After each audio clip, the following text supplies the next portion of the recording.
Are you looking to take your personal finances to the next level? Well, you're in the right place. Welcome to the Monday Money Tip Podcast, presented by I Was Broke, Now I'm Not, with your host, Joseph Sangle.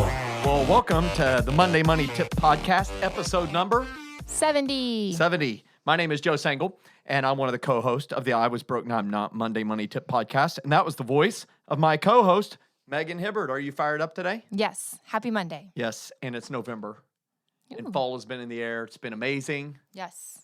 I Love it. love this time of year, steaming towards Thanksgiving. The Canadians have already celebrated Thanksgiving. Did you know that? I didn't know that. It's amazing. They celebrate in October. Huh. Isn't that great? Yeah. Anyhow, things that you learn being on the podcast Yeah, and there having you go. Canadian friends. And today we're going to talk about a really neat topic.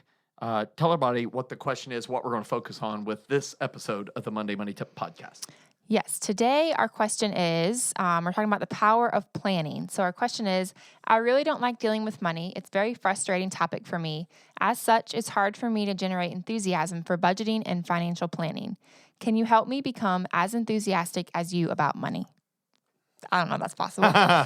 That's what I smiled when I saw that. It's great. And we're going to talk about that. I'm gonna help everybody today become as enthusiastic about me It has to do with me about money. But before that, we're going to dive into one of my favorite parts Yes. of the podcast. You know what that is? Let's go. Now it's time to get caught up with our current money events. This portion of the podcast is sponsored by the I Was Broke, Now I'm Not 0% balance transfer credit card page. On this page, you can see how transferring a high-interest credit card balance can help you gain serious traction towards debt freedom, our topic for today's episode. For more information about today's current events relating to 0% balance transfer credit cards, be sure to visit the Next Steps 0% credit card page at iwbnin.com. That's awesome.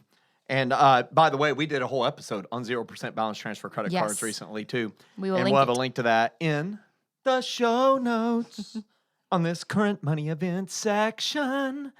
Anyhow, today I'm going to talk about something major that happened in the world of investing. Current news, right now, relevant breaking news from the current money event section. It's something really amazing. It really is profoundly amazing. Something that affects every investor and actually breaks down one of the major barriers to investing for people that are just getting started.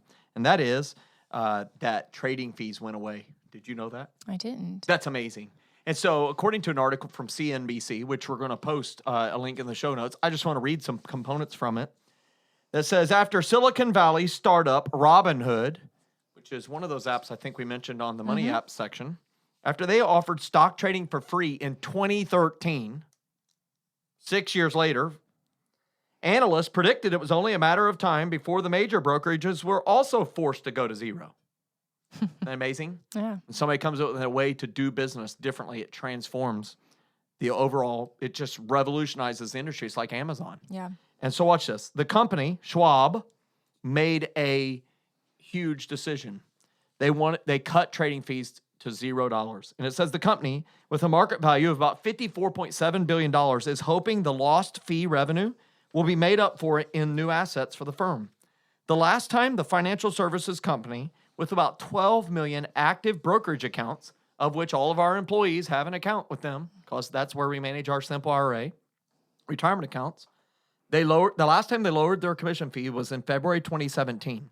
And assets under management have grown from 2.92 trillion to 3.72 trillion.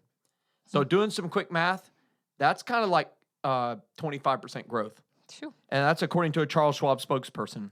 Now, this is something that I think is really important for people to understand, and this is why you come to the Monday Money Tip Podcast, to get information that makes you stand out amongst your peers, lets you become a multimillionaire, not overnight, but over time. Yeah. But watch this.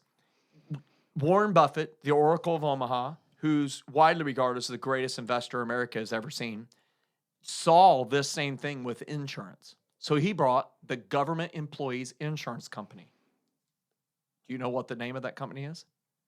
Geico. I was in my head. I was doing the acronym. So he's got the gecko, and he owns that company, and he recognized the value is not in the premium.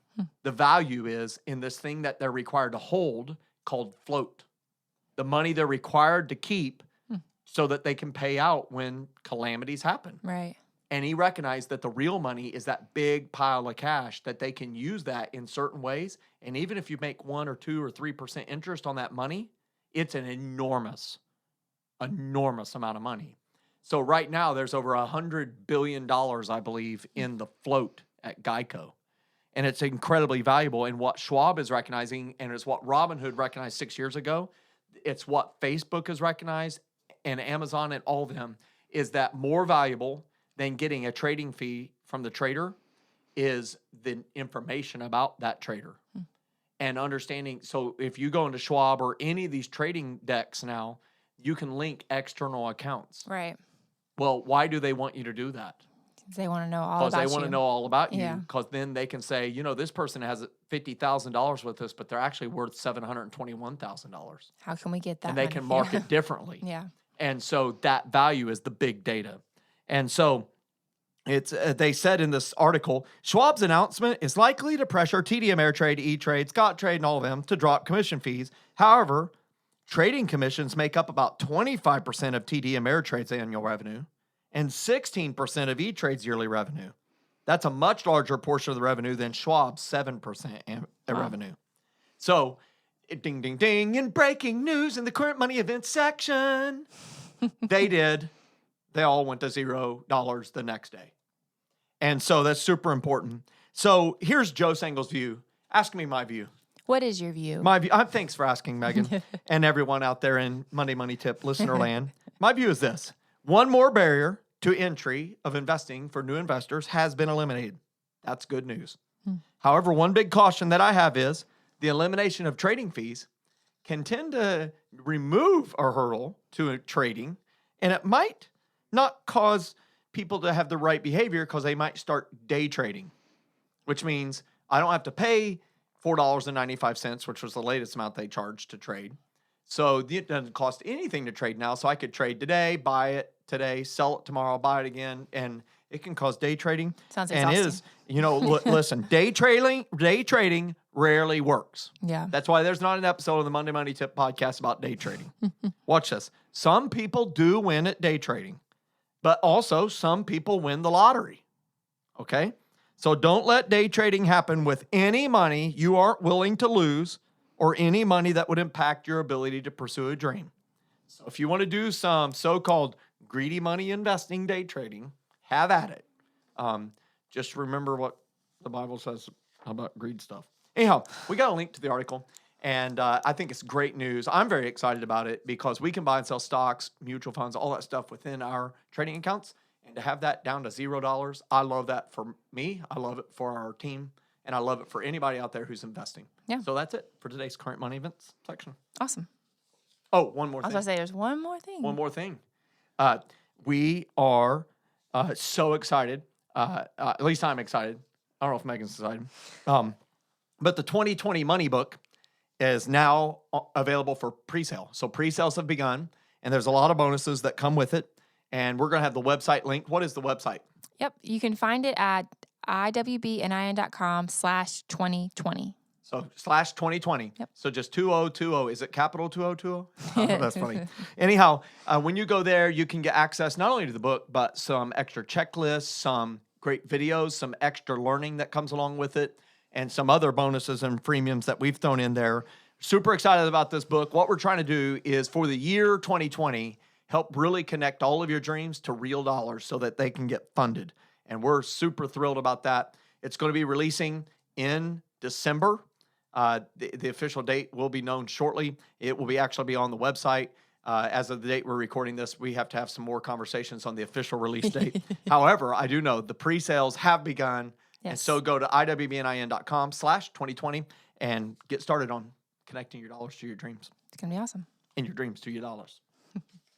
All right. So for our success story today, we have a story from Debbie. And Debbie said, we paid off our, unless she's struggling with the typing here, but they paid off their debt in less than 7 years. And she is screaming. I wish you could see the amount of O's. I can show it to you, but you can't see it. House. She paid off her house. Or maybe we should have looked into this before. We copied this word for word, I think, but somehow or another, I think our document. We missed a word. So Debbie wrote, we paid off our house in less than 7 years, Joseph. Woohoo! Always blessings, never loses. Never losses. Always blessings, never losses. Yes. Debbie. Isn't that awesome? Maybe we should. Man, we're going to go Struggle to bus. enunciation class shortly on the struggle bus. I love it. She just snorted laughing too. There's That's no. hilarious. Some of That's the the words first are of the missing in podcast. that sentence. Some of the words I Debbie, just can't I think you pronounce. put the word house in there. I know you did. Somehow or another, it got messed up in the translation. Hopefully it's your house. Maybe. But we are so excited, Debbie, that you paid off your house in less than 7 years. Whatever you paid off. I celebrated with that. I did respond to this success story. And so we celebrate with her and think about that. I say this all the time. You can pay off your house in 7 to 10 years, even if you have not bought your house yet. And with today's interest rates, you absolutely can do that. So I encourage all of you, get fired up, use the early payoff house calculator, see how much a little bit of extra money per month will help you pay off that house earlier. And listen, don't do what all of your friends are going to do, which is going to have the house, refinance it every 7 years, pull out all the equity, and still have a 30-year note that they've got 30 years to go, and they're 60. Pay off the house in your 20s, your 30s. You're listening to this podcast and you're in your 40s. Come on. Why not set the goal to be done with it by the time you're 50? Hey, if you're in your 50s, hey, why not set the goal to be debt-free by the time you walk out in retirement? This will be a great day when you owe nothing on your house. Get fired up. Awesome. Well, I'm sorry, Debbie, that we butchered your story. But nonetheless, still a great It was worth story. it because we heard you snort laughing. That was laughing. Congratulations for paying off something in 7 years. That's awesome. All right, so now we are back to our featured question. So just to remind you guys, our question today is, I really don't like dealing with money. It's a very frustrating topic for me. As such, it's hard for me to generate enthusiasm for budgeting and financial planning. Can you help me become as enthusiastic as you are about money? Is that possible? Well, first off, I like to look at questions like this, and congratulations on your excellent enunciation of the question. Thank you. Practice that one. This person says some interesting words. So they say things like, I don't like dealing with money, so they don't like it. It's a very frustrating topic. Do you hear that? And they want to become as enthusiastic as I am. I assume they're talking about me. All right. So here's what I want to start with. This person's probably dealing with some money wounds. Yeah. I don't know what the issue is, but I'm going to put on my counseling hat and say they have some issues with how they've related with money in the past. And or they've maybe seen people use money weirdly or negatively in the past. And maybe we should have an entire podcast episode on money wounds. I think we're going to do that in 2020. Is that We right? are going to do that in 2020. Great. Stay we kind of tuned. planned that out. We got a whole dry erase board full of stuff. Yeah. We're super excited about it. But to dive into the question, first off, we all have money wounds. So I'm just going to say that. If you're listening to this podcast and you're breathing air, you've got money wounds. And it can be things that cause you to do weird things with money that don't make any rational or logical sense. But when you understand it in the context of how you viewed money as a child or how it's been utilized, it can make perfect sense. And I had to learn that. It took me a couple years of counseling to really figure out, hey, there is a rational, logical reason when I understand the context. Very important. So I would start by saying what is it that causes you to be frustrated by it? What is it that makes you not want to deal with it? But to dive into answering the question, because I don't know those things, but I want to start by saying enthusiasm doesn't necessarily equal progress. So I think a lot of people see my enthusiasm, my energy, my passion, and I'm saying you can do this, and I am that way. I drive my wife crazy that way. I drive a lot of our team crazy that way.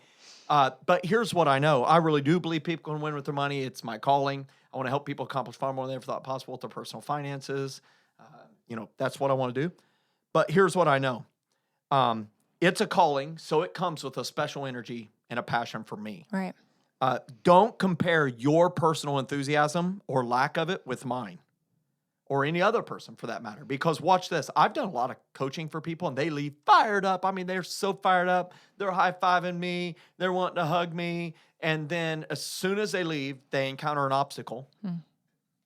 And the water is on the fire. It's not even a glow. The coals are out. And you know what? They fizzled out and they've made no progress and they've stayed stuck for years. Yeah. And so enthusiasm does not translate to progress. And so what I would say is you need to recognize the power of planning. if you really want to become enthusiastic in your own way, you got to recognize the power of planning. And here's why.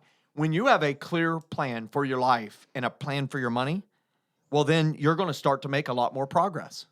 So let's think about this. If you are making progress on any task, when you're building a new website, when you see Logan start crawling and he starts making progress, he's crawling, right? Yeah. Yeah.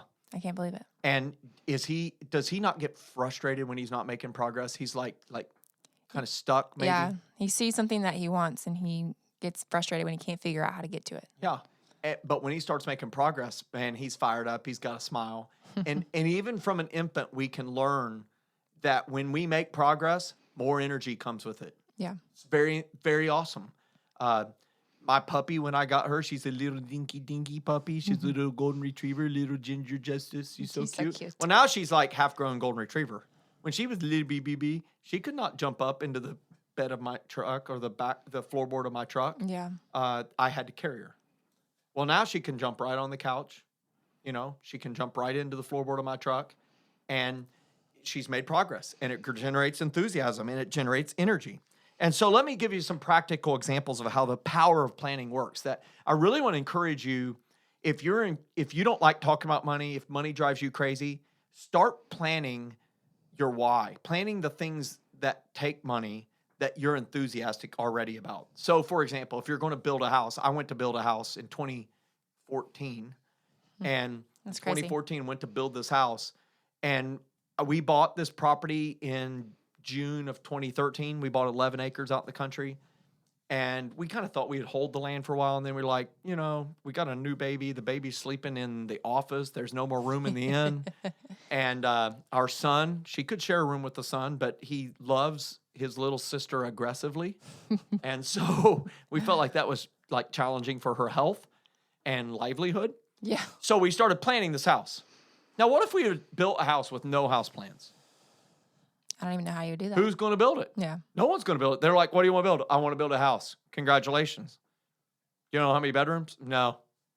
Do you want it to be brick or siding? Yes. You know what I'm saying? But because we planned and we had a lot of planning and Pinterest photos showed up, and I've learned a rule. This is a side rule. It's a special thing for our listeners today. If you're building a house, the cost of the house will go up $1,000 per visit to Pinterest. It just will. And it's just, these pictures showed up of my bride had been on Pinterest. She wants her kitchen to look like this. She wants this mudroom with these certain cubbies that look like this. And I'm like, where did those come from? We did not talk about that. But she got all of it. And it ended up in the plan. And guess what? We had a house plan. After a lot of conversation, it generated enthusiasm. We were making progress. And then they built it. Do you see that? Because we chose to embrace the awkwardness of planning, then that planning became very powerful and helped us accomplish a dream. Same thing happened with our daughter's 529. We had a plan. We wanted our daughter to be able to graduate from college without owing Sally Mae.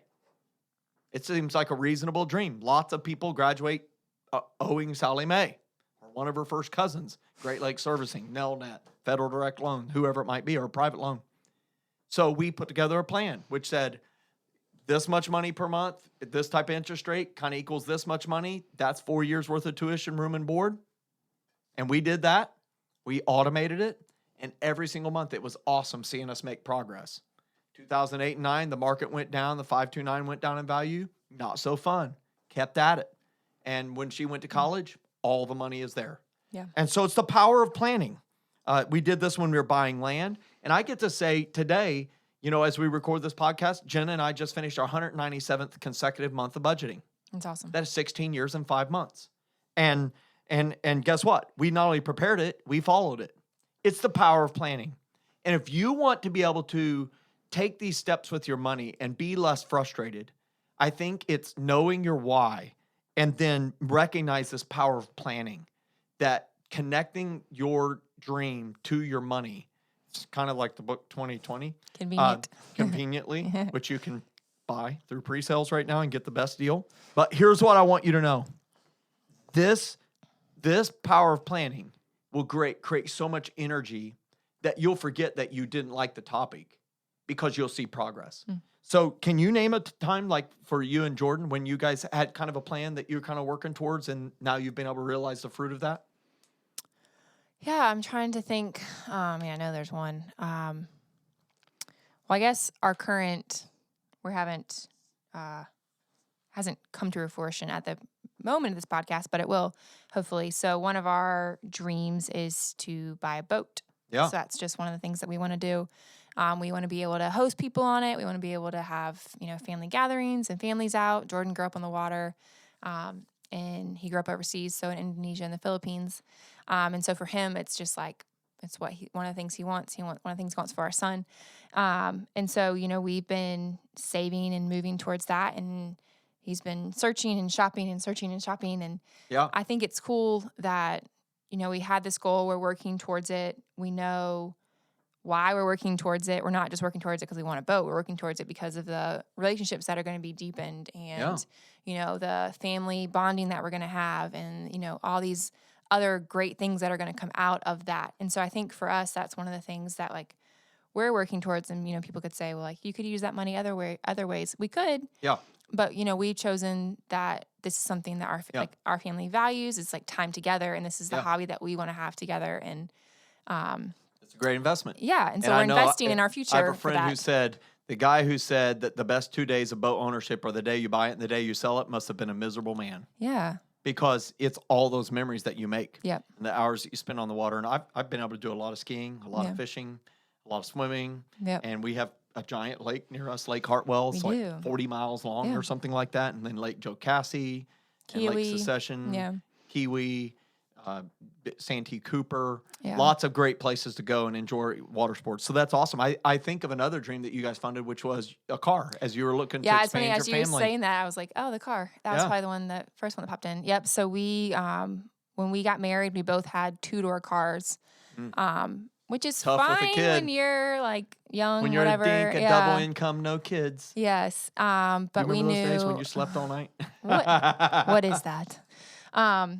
So we knew we wanted to get new cars, obviously. And so we replaced one of them. And then we knew our family was going to be growing soon and we wanted to have a baby. And so we decided to start saving. And we were able to pay cash for a 4Runner. And so both of our cars now we own both of them. We paid cash for both of them, no debt for either one of them.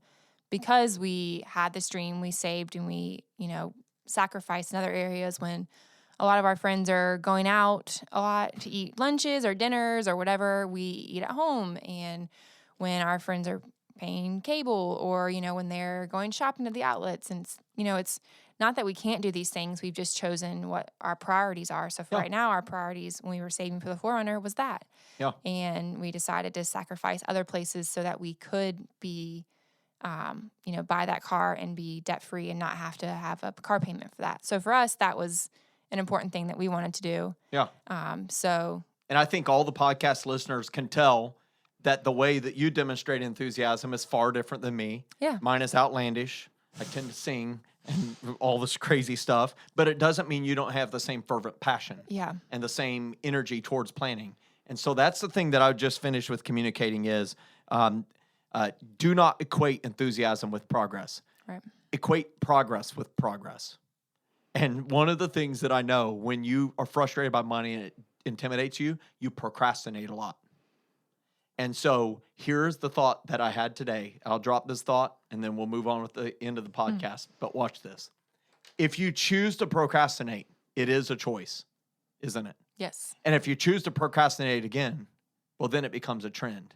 If you continue making that choice, if you're not careful, it will become a habit. And habits are difficult to break, whether they are good ones or bad ones. Make sure you make the habit of embracing planning and the power of planning. You will make progress pretty soon. You might be as energetic as me or Megan. Get fired up. The quote for today is?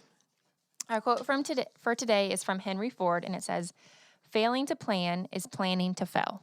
That's right. I love that quote. It's one of the most repeated quotes ever. And so we want to make sure you have a plan. That's why we have this podcast. We're excited that you're a part of it. I'm excited for the next episode.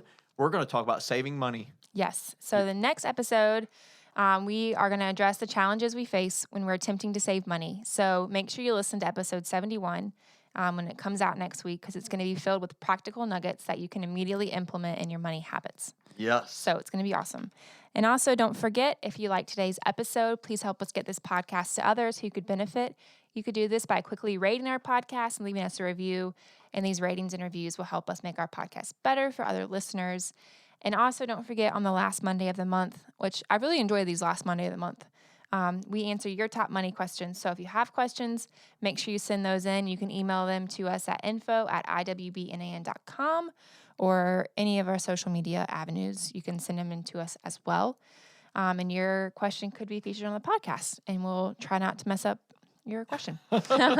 And if you've implemented one of our tips, make sure you share your success with us, and you can email that to us as well at info@iwbnin.com. We would love to share your success story. I promise it will be awesome. Awesome. I encourage you today, as you're driving down the road, as you're listening to the podcast, you're jogging, this is kind of your weekly routine to listen to the podcast. We're so grateful for you. I encourage you to think about this, that your habits will form you. So form good habits. And go recognize the power of planning. You'll never regret taking the time to plan for the dreams that are in your heart. Get fired up. Have a great Monday. Peace. Thanks so much for listening to this episode of the Monday Money Tip Podcast, presented by I Was Broke, Now I'm Not. If you enjoyed today's episode, please leave a review and subscribe. And for more great content and to stay up to date, visit iwbnin.com. We'll catch you next time.